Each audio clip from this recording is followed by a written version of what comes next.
आज हम इतिहास के पन्नों से एक ऐसी सच्ची कहानी सुनने जा रहे हैं जो दिल को छू जाएगी। यह कहानी है एक 13 साल की लड़की की डायरी की, the diary of a young girl, जिसे हम एनी फ्रैंक की डायरी के नाम से जानते हैं। एनी फ्रैंक एक यहूदी किशोरी ने नाजी अत्याचारों के दौर में अपने परिवार के साथ 2 साल तक छुपकर जीवन व्यतीत किया और उन दिनों को अपनी डायरी में दर्ज किया। यह डायरी सिर्फ कागज़ पर लिखे शब्द भर नहीं है, बल्कि उम्मीद और इंसानियत की एक जलती मशाल है जो हमें आज भी रास्ता दिखाती है। एन की लिखी बातें इतनी मार्मिक और सच्ची हैं कि दुनिया भर में करोड़ों लोग उन्हें पढ़ते हैं। यह डायरी होलोकॉस्ट यानी कि यहूदी नरसंहार का एक व्यक्तिगत और इंसानी चेहरा बन गई है। ज़रा कल्पना कीजिए, बाहर सेकेंड वर्ल्ड वॉर का कोहराम है, चारों तरफ खौफ और अंधेरा पसरा है, और एक छोटी सी बच्ची एक संकरी अटारी यानी घर का ऊपरी छोटा हिस्सा, एक छोटी सी बच्ची एक संकरी अटारी में अपने परिवार समेत छुपी हुई है। बाहर मौत मंडरा रही है, लेकिन उस बच्चे के हाथ में एक डायरी है जिसमें वह अपने दिल की बातें लिखती है। उसी डायरी के सहारे वह अपने डर पर काबू पाती है, अपने सपनों को जिंदा रखती है और आने वाली पीढ़ियों के लिए उम्मीद के बीज बोती है। यह कहानी है एनी फ्रैंक की, जिनकी डायरी आज भी हमें सिखाती है कि बदतर हालत में भी इंसानियत, उम्मीद और हौसला कैसे कायम रह सकता है। तो चलिए इस सफ़र में हम एन फ्रैंक की डायरी के पन्नों को पलटते हैं और उनकी दुनिया में दाखिल होते हैं। एनालीज मैरी एन फ्रैंक का जन्म 12 जून 1929 को जर्मनी के फ्रैंकफर्ट शहर में हुआ। एन के पिता ओटो फ्रैंक एक संभ्रांत यहूदी परिवार से थे और माता एडिथ भी एक प्यार करने वाली माँ थी। 1933 में जर्मनी में हिटलर की नाजी पार्टी के सत्ता में आते ही यहूदी परिवारों पर अत्याचार बढ़ने लगे। इसी डर से 1933 में ही एन का परिवार जर्मनी छोड़कर नीदरलैंड चला गया। वहाँ के शहर एम्स्टर्डम में उन्हें उम्मीद थी कि वे सुरक्षित रहेंगे। एन के पिता ने एम्स्टर्डम में एक कंपनी में काम शुरू किया और परिवार ने नई जिंदगी बसाने की कोशिश की, लेकिन 1940 में नाजी सेनाओं ने नीदरलैंड पर हमला कर दिया और एम्स्टर्डम पर कब्जा हो गया। कुछ ही समय में वहाँ भी यहूदियों के खिलाफ सख्त कानून लागू होने लगे। एन ने लिखा है कि किस तरह एक के बाद एक पाबंदियां यहूदियों पर लगाई गईं। यहूदियों को येलो स्टार पहनना अनिवार्य हो गया, साइकिलें जब्त कर ली गईं, यहूदी सिर्फ निश्चित समय पर खरीदारी कर सकते थे, पार्क या सिनेमाघर जाना मना था और यहाँ तक कि उन्हें सिर्फ यहूदी स्कूलों में ही पढ़ने की इजाज़त थी।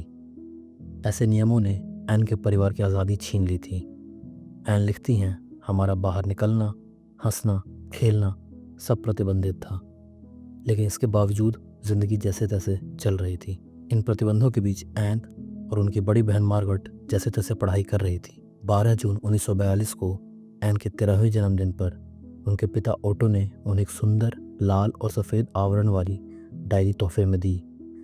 उस समय किसी को अंदाज़ा नहीं था कि यह डायरी इतिहास की सबसे मशहूर डायरियों में से एक बन जाएगी। उसी दिन एन ने डायरी में पहली प्रविष्टि लिखी, जिसमें उन्होंने इस डायरी को अपना सबसे ख़ास दोस्त बनाने की बात कही। उन्होंने डायरी को किटी नाम देकर एक काल्पनिक सहेली का रूप दिया और लिखा, I hope I will be able to confide everything to you as I have never been able to confide in anyone, and I hope you will be a great source of comfort and support. मुझे उम्मीद है कि मैं तुम्हें सब कुछ बता सकूंगी जैसा कि मैं आज तक किसी को नहीं बता पाई, और मुझे उम्मीद है कि तुम मुझे हिम्मत और सहारा दोगी। ये पंक्तियाँ इस डायरी की सबसे पहली पंक्तियाँ थीं। इन पंक्तियों से स्पष्ट था कि एन को इस डायरी में एक सच्चे मित्र की तलाश थी जिससे वे अपने दिल की हर बात कह सकें। एन ने कुछ दिनों बाद 20 जून 1942 की एक प्रविष्टि में एक बहुत गहरी बात लिखी, because paper has more patience than people, जिसका अर्थ है क्योंकि कागज़ इंसानों से ज़्यादा सब्र रखता है। एन का मानना था कि कागज़ यानी उनकी डायरी हमारी बातें धैर्यपूर्वक सुन सकता है, जज नहीं करता। इसीलिए वे अपने दिल का बोझ कागज़ पर उतार सकती थीं। इस एक वाक्य से समझ आता है कि लिखना एन के लिए कितना बड़ा सहारा था। उनके पास भले ही बाहर की आज़ादी न थी, लेकिन शब्दों की आज़ादी थी जो इस डायरी के माध्यम से उन्हें मिल रही थी। जुलाई 1942 की शुरुआत में एन की बड़ी बहन मार्गरेट को नाजी प्रशासन से एक नोटिस मिला कि उन्हें जबरन मजदूरी के लिए कंसंट्रेशन कैंप भेजा जाएगा। यह उनके परिवार के लिए इशारा था कि खतरा सर पर आ चुका है। गिरफ्तारी और यातना से बचने के लिए फ्रैंक परिवार ने छुपने का फैसला किया। 6 जुलाई 1942 को एन, मार्गरेट, उनके माता पिता ओटो और एडिथ अपने घर को छोड़कर छुपने के लिए चले गए। ओटो फ्रैंक के दफ्तर की इमारत के पीछे एक सीक्रेट रूम था, एक ऐसा छिपा हुआ एनेक्स जिसका प्रवेश द्वार एक हिलने वाली बुक केस के पीछे था। वहीं उन्होंने अपना बसेरा बनाया जिसे एन अपनी डायरी में सीक्रेट एनेक्स कहती हैं। इस सीक्रेट एनेक्स में फ्रैंक परिवार के अलावा 4 और लोग भी आकर बसे। ओटो के दोस्त की फैमिली, जिसमें उनके 15 वर्षीय बेटे पीटर भी शामिल थे, और बाद में एक डेंटिस्ट मिस्टर फ्रिट्ज फैफर।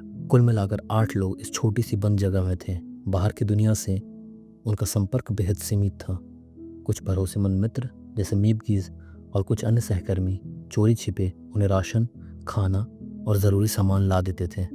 सुबह से लेकर शाम तक उन्हें बिल्कुल चुप रहना पड़ता था, क्योंकि नीचे दफ्तर में काम करने वाले लोग ज़रा सी आहट से भांप सकते थे कि ऊपर छुपे कमरे में कोई है। वे खिड़कियां बंद रखते थे, चमड़े के जूते तक उतार कर मोज़ों में चलते थे ताकि कदमों की आवाज़ ना आए। कल्पना कीजिए, दिन भर फुसफुसाकर बात करनी हो, ज़मीन पर धीरे धीरे चलना हो और हमेशा डर लगा हो कि कहीं कोई बाहर आवाज़ न सुन ले। छुपे हुए इन लोगों का रोज़मर्रा का जीवन बड़ा कठिन था। दिन भर किताबें पढ़ना, पुराने अखबार या रेडियो से खबरें सुनना। हाँ, उनके पास एक छोटा रेडियो था जिस पर कान लगाकर वे बीबीसी जैसी प्रसारण से युद्ध की खबरें सुनते थे और आपस में धीमी आवाज़ में बातें करना। बस यही दिनचर्या थी। इतने लोगों का छोटा सा दायरे में रहना अपने आप में तनाव भरा था। एन खुलकर हंसने बोलने वाली जीवंत लड़की थी, तो शुरुआत में उन्हें एक कैद जैसा महसूस हुआ। उन्होंने डायरी में लिखा कि यह छुपने का ठिकाना उन्हें कभी भी अपना घर जैसा महसूस नहीं हुआ, जैसे किसी अजीब सी बोर्डिंग हाउस में छुट्टियां बिता रहे हों। खाने पीने का सामान भी सीमित था और कभी कभी तो बासी खाना या सूखी फल रोटी से गुजारा करना पड़ता था। कभी कोई बाहर कदमों की आहट सुनाई देती तो उनका दिल जोर जोर से धड़कने लगता कि कहीं Gestapo, the Nazi secret state police ने उन्हें खोज तो नहीं लिया। एन ने डायरी में अपने डर को बेझिझक उकेरा है। एक जगह वह लिखती हैं, the fact that we can never go outside bothers me more than I can say, and I am really afraid that will be discovered and shot. अर्थात यह तथ्य कि हम कभी बाहर नहीं जा सकते मुझे अंदर तक परेशान करता है और मुझे सचमुच डर लगता है कि हमें पकड़ लिया जाएगा और गोली मार दी जाएगी। सोचिए, 13-14 साल की उम्र जिसमें बच्चे आमतौर पर खुले आसमान तले भाग दौड़ करना चाहते हैं, उस उम्र में एन एक बंद कमरे में कैद थी। हर पल मौत का खौफ सिर पर मंडरा रहा था। उन्होंने लिखा है कि उन्हें सबसे ज़्यादा दर्द इस बात का था कि वे बाहर खुली हवा में सांस नहीं ले सकती, धूप में टहल नहीं सकती। जब कभी रात में बमबारी या गोलियों की आवाज़ आती, एन डर से सिकुड़ जाती और डायरी में अपने दिल की घबराहट उतारती। लेकिन इस डर और निराशा के माहौल में भी एन के भीतर उम्मीद की किरणें बुझी नहीं थीं। उसी बंद अटारी में रहकर भी वे खिड़की से आकाश को निहारती, पेड़ों को देखते हुए कल्पना करती कि एक दिन फिर से आज़ादी मिलेगी। एन लिखती हैं कि जब भी वह उदास या डरी होती थी तो प्रकृति की सुंदरता के बारे में सोचना उन्हें राहत देता था। उनका मानना था, the best remedy for those who are afraid, lonely और unhappy is to go outside and find comfort in nature. यानी जो डरे हुए, अकेले या दुखी हैं, उनके लिए सबसे बढ़िया इलाज है बाहर प्रकृति के बीच जाना, क्योंकि प्रकृति में हर दुख का इलाज है। इस वाक्य से हमें पता चलता है कैद में रहकर भी एन को कुदरत में कितना विश्वास था। खुला आसमान, चमकता सूरज, पेड़ों की हरियाली, इनकी कल्पना ही उनके दिल में सुकून भर देती थी। एन फ्रैंक ने अपनी डायरी को महज घटनाओं का रिकॉर्ड नहीं बनने दिया, बल्कि उसे अपने मन का आईना बना दिया। इन पन्नों में एक किशोरी के दिल के कोमल जज्बात भी हैं और एक संवेदनशील लेखिका की पैनी दृष्टि भी। एन की डायरी पढ़ते हुए हम महसूस करते हैं कि कैसे 2 साल के भीतर भीतर एक चंचल लड़की एक परिपक्व सोच रखने वाली युवती में तब्दील हो रही थी। डायरी लिखते हुए एन खुद को समझने लगी थी, अपनी पहचान तलाशने लगी थी। एक ओर वह घर परिवार के तनाव झेल रही थी, माँ के साथ एज गैप का अंतर और छोटी छोटी अनबन, बड़ी बहन मार्गरेट से अनकही ईर्ष्या, और वहीं दूसरी ओर उसी घर में रह रहे पीटर के प्रति एक मासूम सी प्रसन्नता और प्रेम का जागना। एन ने निष्पक्ष होकर इन भावनाओं को कमलबद्ध किया है। किशोरावस्था में हर बच्चा अपनी पहचान बनाना चाहता है। एन भी चाहती थी कि लोग उन्हें गंभीरता से समझें। एक जगह वो मजाक में लिखती हैं कि बड़े लोग अक्सर छोटी छोटी बातों पर झगड़ते हैं और एन सोचती हैं कि क्या बड़े होने का मतलब यही है। उन्होंने कहा, मैं हमेशा सोचती थी कि तकरारें करना बच्चों की बात है, पर बड़े तो और भी ज़्यादा तकरार करते हैं। इन पंक्तियों में एक हल्का सा व्यंग है, पर सच भी है। एन अपने अनुभव से समझ रही थी कि वैसे भी कई बार बचकानी हरकतें करते हैं। एन के अंदर खुद के विचार थे, एक आज़ाद सोच थी। वो लिखती हैं, people can tell you to keep your mouth shut, but that doesn't stop you from having your own opinion. लोग आपको चुप रहने को बोल सकते हैं, लेकिन इससे आपका खुद का नज़रिया रखना नहीं रुकता। एन को अपने विचार प्रकट करने से प्यार था। वह डायरी में बेझिझक लिखती थी कि उन्हें क्या सही लगता है, क्या गलत। अपने आसपास छुपे लोगों के स्वभाव पर भी उन्होंने ईमानदार टिप्पणियां लिखी। कभी किसी को कुरकुरा स्वभाव वाला कहा, तो कभी किसी की तारीफ की। खासकर अपनी माँ के साथ उनके संबंध थोड़े तनाव भरे थे, जिसे एन ने साफ साफ शब्दों में व्यक्त किया। एक किशोरी का अपनी माँ से तकरार होना असामान्य बात नहीं, लेकिन यहाँ माहौल के तनाव ने इसे और बढ़ा दिया था। इन्हीं पन्नों में हमें एन की पहली मोहब्बत की झलक भी मिलती है। 15 साल के पीटर वॉन से एन की दोस्ती हो गई। एक बंद माहौल में एक हमउम्र साथी का होना एन के लिए बड़ा सहारा था। धीरे धीरे दोनों एक दूसरे को पसंद करने लगे। एन लिखती हैं कि पीटर के साथ अटारी की खिड़की पर बैठकर जब वे बाहर तारों भरे आसमान को देखते, तो कुछ देर के लिए सब दुख भूल जाते। यह मासूम सा रोमांस उन कठिन दिनों में उनके दिलों को कुछ खुशी के पल देता था। एन ने अपनी डायरी में पहले पहले चुंबन का जिक्र बहुत शर्मीले लेकिन खुश अंदाज में किया है, जिससे पता चलता है कि वो माहौल कैसा भी रहा हो, एक किशोरी के दिल में प्रेम के फूल खिल ही गए थे। एन की कलम में गजब का दम था। उनके लेखन में एक और किशोरी की सरलता है, तो दूसरी ओर बड़े लेखक जैसी गहराई। वे मजाकिया लहजे में खुद पर भी हंस लेती थीं, तो कभी दुनिया के गंभीर हालात पर दार्शनिक अंदाज में लिखती थीं। एन ने डायरी के अलावा कई छोटी कहानियाँ और निबंध भी उस दौरान लिखे थे। उन्होंने कुछ काल्पनिक परिकथाएं लिखकर एनेक्स में छुपे लोगों को सुनाई, ताकि उदासी के माहौल में थोड़ी मुस्कान आए। उनकी एक कहानी को वे युद्ध के बाद पत्रिका में भेजना चाहती थी। इतना आत्मविश्वास उनमें था। इतना ही नहीं, उन्होंने एक नोटबुक में अपने पसंदीदा उदाहरणों और सुंदर पंक्तियों की सूची भी तैयार की थी। इन सब गतिविधियों से वो खुद को व्यस्त भी रख रही थी और एक लेखक के रूप में तराश भी रही थी। वक्त बीत रहा था और बाहर वर्ल्ड वॉर अपनी चरम सीमा पर था। एन और उनके परिवार ने रेडियो पर 6 जून 1944 का दिन सुना। मित्र देशों की सेनाओं ने फ्रांस के तट पर हमला किया, जिसे हम डी-डे के नाम से जानते हैं। एन ने उस दिन डायरी में लिखा कि यह खबर सुनकर पूरे एनेक्स में खुशी की लहर दौड़ गई थी। सबको लगा अब आज़ादी करीब है, अब हम जिंदा बच जाएंगे। उन दिनों एन के दिल में भी आशा की एक नई कली फूटी। उन्होंने लिखा, Where there is hope, there is life. It fills us with fresh courage and makes us strong again. जहाँ आशा है वहाँ जीवन है। आशा हमें नया साहस देती है और हमें फिर से मजबूत बनाती है। वाकई आशा ने ही एन को और वहाँ छुपे सभी लोगों को हिम्मत दी हुई थी कि एक दिन यह खौफनाक दौर ख़त्म होगा। पर इसी आशा और डर के बीच एन का दिल कभी कभी टूटा हुआ महसूस करता था। उन्होंने अपने आप को और दुनिया को बहुत करीब से देखना शुरू कर दिया था। 15 जुलाई 1944 को अपने अंतिम दर्जनों प्रविष्टियों में से एक में एन ने युद्ध के प्रकोप पर और इंसानी फितरत पर बेहद मार्मिक विचार लिखे। उन्होंने लिखा कि चारों तरफ भ्रम, दुख और मौत का साया है। दुनिया मानो वीराने में बदलती जा रही है। चारों ओर गरजती हुई तूफानी गूंज सुनाई दे रही है, जो शायद हमें भी तबाह कर देगी।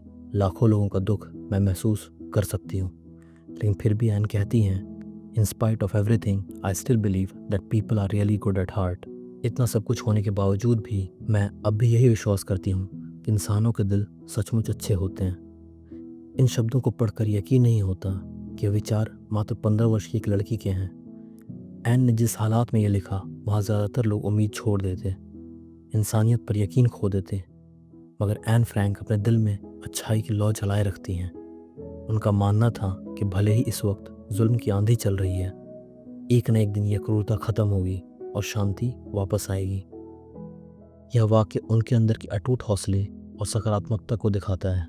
एन की डायरी में कई ऐसे उदाहरण हैं जो सीधे दिल में उतर जाते हैं। एक जगह वो लिखती हैं, I don't think of all the misery but of the beauty that still remains.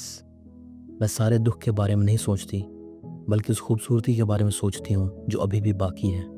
कितनी गहरी बात है। हमें सिखाती है कि अंधेरे समय में भी अगर हम बची खूबसूरती को देखें, चाहे वो प्रकृति की हो या रिश्तों की, तो जीने का हौसला मिल जाता है। एन यह पंक्ति लिखकर न सिर्फ खुद को दिलासा दे रही थी, बल्कि अनजाने में हम सबको एक मंत्र दे गई हैं कि निराशा में भी उम्मीद कैसे ढूंढी जाए। इतना ही नहीं, एन ने दूसरों की भलाई पर भी खूबसूरत बात कही। No one has ever become poor by giving. किसी को कुछ देने से कोई गरीब नहीं होता। यह उदारता और परोपकार का सिद्धांत एक ऐसी लड़की ने लिखा जो खुद लगभग 2 साल से एक अंधेरी कोठरी में कैद थी। उनकी यह सोच दिखाती है कि उनके अंदर कितनी दयालुता थी। सचमुच दूसरों की मदद करने से, बांटने से हम कुछ खोते नहीं, बल्कि मानवीय दृष्टि से और अमीर हो जाते हैं। एन की ये सीख हर पीढ़ी के लिए मायने रखती है। एन ने अपने भविष्य के सपनों को भी डायरी में उतारा। बमों की बारिश के बीच बैठी एन को यकीन था कि उनके सपने व्यर्थ नहीं जाएंगे। उनका सबसे बड़ा सपना था लेखिका या पत्रकार बनना। 5 अप्रैल 1944 की एंट्री में एन ने बड़े विश्वास के साथ लिखा, I want to be useful और bring enjoyment to people even those I have never met. I want to go on living even after my death. मैं उपयोगी बनना चाहती हूँ या लोगों को खुशी देना चाहती हूँ, उन लोगों को भी जिनसे मैं कभी नहीं मिली। मैं मरने के बाद भी जीवित रहना चाहती हूँ। इन पंक्तियों को पढ़कर रूह कांप जाती है। एन की ख्वाहिश कि उनकी ज़िंदगी का एक मकसद है, उनकी पहचान मरकर भी जिंदा रहे। और देखिए उनकी यह इच्छा कितनी सच हो गई है। एन अपने शब्दों के ज़रिए आज भी जिंदा हैं। उनके लिखे अल्फाज दुनिया भर में गूंजते हैं, लाखों लोगों को हिम्मत और हौसला देते हैं। एन को खुद पर भी भरोसा था कि लिखना उनके लिए थेरेपी है, एक इलाज है। उसी प्रविष्टि में वे आगे लिखती हैं कि जब भी एन डायरी लिखती हैं उनका सारा डर, सारा दुख गायब हो जाता है। उनकी लिखी हुई लाइन थी, When I write, I can shake off all my cares, my sorrow disappears, my spirits are revived. जब मैं लिखती हूँ तो मैं अपने सारे चिंताओं को झटक देती हूँ, मेरा दुख गायब हो जाता है और मेरी हिम्मत फिर से जीवंत हो उठती है। लिखना उनके लिए मानो मेडिटेशन बन गया था। कागज़ पर उतरे शब्द उनके लिए दवा जैसे थे। कलम चलती तो दिल की उथल पुथल थम जाती। यह एन फ्रैंक की लिखी सबसे बड़ी सीखों में से एक है। अभिव्यक्ति में अपार शक्ति है, शब्दों में वो ताकत है जो निराशा को आशा में और डर को हिम्मत में बदल सकती है। 1944 के मध्य तक एन और सबको यह उम्मीद थी कि जल्द आज़ादी मिलेगी, मगर दुर्भाग्यवश 4 अगस्त 1944 की सुबह वह डरावना दिन लेकर आई जिसका सबको खतरा था। किसी मुखबिर की सूचना पर नाजी की सीक्रेट स्टेट पुलिस गेस्टापो ने सीक्रेट एंक्स पर छापा मार दिया। एन, उनका परिवार और बाकी छुपे हुए साथियों को गिरफ्तार कर लिया गया। उन सबको पहले ट्रांजिट कैंप और फिर विभाजित करके विभिन्न कंसंट्रेशन कैंप्स में भेज दिया गया। एन और मार्गरेट को सितंबर 1944 में ऑशविट्ज से बर्गेन बिल्जन कैंप भेजा गया। वहां भयंकर परिस्थितियों और टाइफस बीमारी के चलते मार्च 1945 में मात्र 15 साल की उम्र में एन फ्रैंक की मृत्यु हो गई। कुछ ही हफ्तों बाद उस कैंप को आज़ाद कराया गया, पर तब तक एन, मार्गरेट और उनकी माँ एडिथ तीनों इस दुनिया में नहीं थी। फ्रैंक परिवार में सिर्फ पिता ओटो फ्रैंक युद्ध में जीवित बच पाए। सोचिए, जो लड़की हमें अपनी लिखाई से जीना सिखा रही थी, वो खुद अंततः उस क्रूरता का शिकार हो गई जिससे बचने की उसने हर संभव कोशिश की थी। एन की आखिरी डायरी प्रविष्टि 1 अगस्त 1944 की है। उसके बाद डायरी खामोश हो जाती है, पर कहानी यहाँ ख़त्म नहीं होती। एन के पकड़े जाने के बाद उनका लिखा सब कुछ वहीं एनेक्स में छूट गया था। नाजी अफसरों ने एन की डायरी सहित कागजात को ज़मीन पर फेंक दिया था। सौभाग्य से सोचा कि ये बस कागज़ है। छापे के बाद एन की मददगार मीप गीज उस एनेक्स में गई और फर्श पर बिखरी डायरी तथा कागज़ों को समेट कर रख लिया। उन्हें उम्मीद थी कि एन लौट आएगी तो ये अमानत उसे लौटा देंगी, लेकिन एन वापस ना आ सकी। जब युद्ध खत्म हुआ और ओटो फ्रैंक कैंप से जीवित लौटे, तब मीप गीज ने रोते हुए एन की डायरी और लेख उनके हवाले किए। एक पिता के लिए वह पल कितना भारी होगा, अपनी गुजरी हुई बेटी की डायरी पढ़ना। ओटो फ्रैंक ने जब एन की डायरी पढ़नी शुरू की तो उन्हें ऐसा लगा मानो पहली बार अपनी बेटी की सच्ची आंतरिक दुनिया से मिल रहे हों। उन्होंने बाद में कहा था कि डायरी पढ़कर उन्हें एहसास हुआ कि एन के अंदर कितनी गहराई, कितना हौसला था जो उनसे छुपा था। एन ने कहीं लिखा था कि एक पिता के लिए यह जानना बहुत कठिन है कि उनकी बेटी के अंदर क्या चल रहा है। शायद ओटो को भी एन के भीतर झांकने का मौका उनकी डायरी से ही मिला। ओटो फ्रैंक ने निश्चय किया कि एन का सपना पूरा किया जाएगा। उन्हें याद था एन ने 1944 में रेडियो पर एक घोषणा सुनी थी कि लोग अपने युद्ध के अनुभव डायरी आदि में लिख कर रखें, क्योंकि युद्ध के बाद इन्हें प्रकाशित किया जा सकता है। इस घोषणा के बाद से ही एन अपनी डायरी को एक उपन्यास की तरह तराशने में लग गई थी। उसने डायरी के बहुत से हिस्सों को दोबारा लिखा, संपादन किया और किताब का नाम सोचा Het Achterhuis the secret annex. Anne तो अपने सपने को पूरा होते नहीं देख सकी, लेकिन उनके पिता ने इसे सच कर दिखाया। ओटो ने एन की लिखी डायरी और पन्नों को ध्यान से पढ़कर एक मैन्युस्क्रिप्ट तैयार की। शुरुआत में कुछ पब्लिशर्स ने मना किया, उन्हें यकीन नहीं था कि एक छोटी लड़की की डायरी में ऐसा क्या खास है। लेकिन अंततः 1947 में एन की डायरी नेदरलैंड्स में डच भाषा में प्रकाशित हुई। किताब का नाम था हेट एस्टेरॉइड्स, एन द्वारा चुना गया नाम। यह पुस्तक हाथों हाथ बिकने लगी। लोगों ने महसूस किया कि यह डायरी एक अद्वितीय दस्तावेज है जो इतिहास के भयानक अध्याय को एक मासूम किशोरी की नज़र से दिखाती है। कुछ ही सालों में एन की डायरी दुनिया की कई भाषाओं में अनुदित होने लगी। 1952 में इसका अंग्रेजी अनुवाद Anne Frank the diary of a young girl शीर्षक से अमेरिका और ब्रिटेन में छपा, जिसकी भूमिका स्वयं पूर्व अमेरिकी प्रथम महिला एलेनोर रूजवेल्ट ने लिखी। पश्चिमी दुनिया में आते ही ये किताब एक क्लासिक बन गई। न्यूयॉर्क टाइम्स जैसे अखबारों ने इसे अत्यंत मार्मिक और हृदयस्पर्शी दस्तावेज कहा। इसकी खूबी यह है कि यह हल्की फुल्की पारिवारिक बातें बताते बताते मानो हर इंसान की कहानी बन जाती है। कुछ ही वर्षों में इस डायरी ने लाखों पाठकों के दिल जीत लिए। 1955 में इस पर एक नाटक बनाया गया और 1959 में एक फिल्म भी, जिनकी काफ़ी प्रशंसा हुई। मंचन और फिल्म ने एन की कहानी को और भी लोगों तक पहुंचा दिया। आज एन फ्रैंक की डायरी 70 से भी अधिक भाषाओं में छप चुकी है और 3 करोड़ से अधिक प्रतियां बिक चुकी हैं। सचमुच एन की लिखी यह डायरी पूरे विश्व की धरोहर बन चुकी है। अब ज़रा रुक कर सोचें, एक 13 साल की लड़की जिसने महज 2 साल एक डायरी लिखी, उसकी कहानी हम आज लगभग 80 साल बाद भी सुन और सुना रहे हैं। क्यों? क्योंकि एन फ्रैंक की डायरी हमें इंसानियत का सबक सिखाती है। एन की हर पंक्ति हमें बताती है कि निराशा के घोर अंधकार में भी उम्मीद की एक नन्ही सी किरण हमें बचा सकती है। वो सिखाती हैं कि मानवीय संवेदना कभी मरती नहीं, भले हालात कितने भी जालिम हों। एन की लिखी बातें पढ़कर महसूस होता है कि हमारे भीतर भी वो हिम्मत और अच्छाई मौजूद है, बस उसे खोने नहीं देना चाहिए। एन फ्रैंक ने अपने शब्दों के जरिए साबित किया कि कलम की ताकत बंदूक से कहीं ज़्यादा होती है। जर्मन नाजीज़ की गोलियां उनकी जान ले गईं, लेकिन उनकी कहानी को ख़त्म नहीं कर सकी। एन आज शारीरिक रूप से हमारे बीच नहीं है, पर उनकी डायरी अमर है, उनके विचार अमर हैं। उन्होंने अपने शब्दों के जरिए जिस जीवन के बाद भी जीवित रहने की बात कही थी, वो पूरी तरह सच हुई। करोड़ों लोग एन की डायरी पढ़कर रोते हैं, मुस्कुराते हैं और हौसला पाते हैं। एन हर पाठक के लिए एक दोस्त बन जाती हैं, वैसे ही दोस्त जैसे उन्होंने अपनी डायरी किटी को बनाया था। अंत में मैं एन फ्रैंक की एक बेहद प्रेरक पंक्ति के साथ आपको छोड़ना चाहूँगा, जो हमें तुरंत कुछ अच्छा करने के लिए प्रेरित करती है। एन लिखती हैं, how wonderful it is that nobody need wait a single moment before starting to improve the world. यह कितनी अद्भुत बात है कि दुनिया को बेहतर बनाना शुरू करने के लिए किसी को एक पल भी इंतज़ार करने की ज़रूरत नहीं है। सच ही तो है, परिवर्तन लाने के लिए, अच्छा करने के लिए हमें किसी बड़े इशारे या सही समय का इंतज़ार नहीं करना चाहिए। अभी इसी पल से हम अपने आसपास थोड़ी सी भलाई, थोड़ी सी उम्मीद फैला सकते हैं। एन फ्रैंक की छोटी सी जीवन यात्रा हमें ये सिखाती है कि उम्मीद हमें कभी नहीं छोड़नी चाहिए।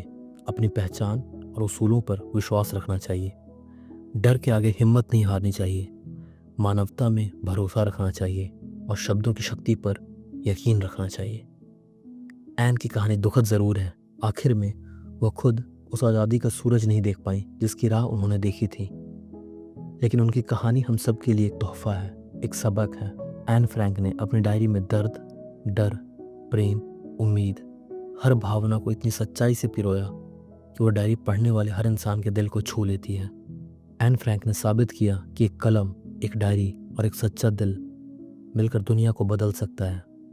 आज भी एन की लिखी बातें स्कूलों में पढ़ाई जाती हैं, संग्रहालयों में संजोई गई हैं और ना जाने कितने लोगों को प्रेरणा दे रही हैं। एन ने हमसे विदा लेते हुए यही संदेश दिया था कि इंसान को कभी भी उम्मीद का दामन नहीं छोड़ना चाहिए और अपने आइडियल्स को थामे रखना चाहिए। उनकी याद में आइए हम भी अपने जीवन में उम्मीद और नेकी के चिराग रोशन करें।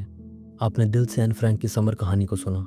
ये कहानी भावुक करने के साथ साथ हमें अपने आसपास की खुशियों को पहचानने और मुश्किल वक्त में भी इंसानियत बनाए रखने की प्रेरणा देती है। जैसा एन ने हमें सिखाया, सब कुछ खो जाने के बाद भी भविष्य अभी बाकी है। उम्मीद है आप एन की बातें अपने दिल में संजोए रखेंगे।